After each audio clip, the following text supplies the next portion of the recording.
हुन के भयो त फोहोर लाग्यो त यहाँ फुटाउ चालेको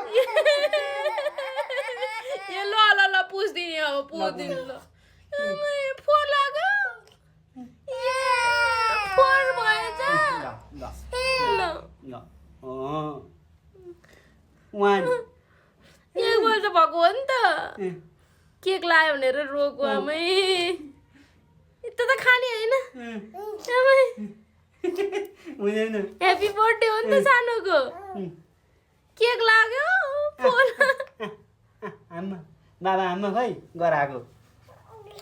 ल भयो अब उसलाई कस्तो सिक्सियो भयो नि सुगरी रहेछ साह्रै सुगरी रहेछ ओके ओके ओके ल खोलिदिने ल अब ल ल ल खोली खोली खोली खोले ल फोहोर भयो यस्तो के गोल्दै होला यस्तो है ल ल ल ल ल ल ल भयो भयो भयो भयो ल